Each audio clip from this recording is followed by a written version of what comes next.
وما أمروا إلا ليعبدوا الله مخلصين له الدين. Ini ada pertanyaan, bagaimana menasihati orang tua yang masih melakukan praktek riba dengan hikmah? Karena kadang takut menasihati, nanti belum marah dan menyakiti hati kedua orang tua. Iya. Dengan hikmah itu, iya, kalau kita tanya bagaimana caranya dengan hikmah, hikmah itu artinya pengertian yang disebutkan oleh Syekh Abdurrahman bin Nasir As-Sa'di rahimahullah, dia adalah wad'u syai'i fi mawadhi'ihi. Antum meletakkan sesuatu pada tempatnya.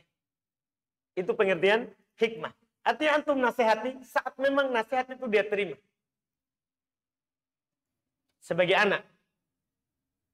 Itu caranya kalau kita bertanya dengan hikmah. Antum letakkan sesuatu sesuai dengan tempatnya yang pas.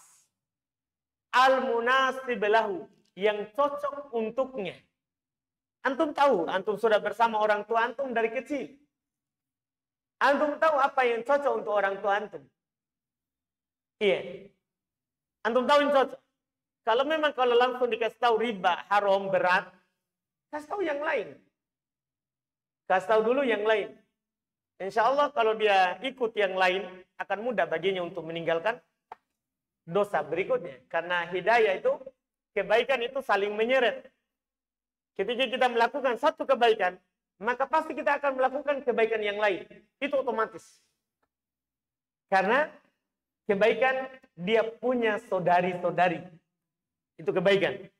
Sebagaimana dosa juga punya saudari-saudari. Kalau kita melakukan satu dosa, maka akan terseret lagi ke dosa yang lain.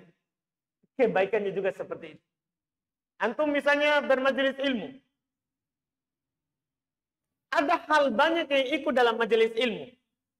Kalau antum datang ke masjid. Contoh misalnya, karena mau datang majelis ilmu, antum sholat tahiyat masjid. Sholat wudhu.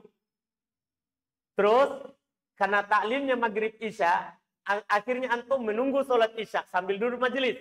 Itu kan terus tercatat antum sebagai orang yang sholat. Ini hanya contoh sempit. Kebaikan itu saling menyeret. Maka orang tuanya antum di sini, antum nasihati dengan hikmah seperti itu. Letakkan nasihatnya antum sesuai dengan tempatnya yang cocok untuknya. Yang cocok untuknya. Jangan lupa subscribe, like, dan share.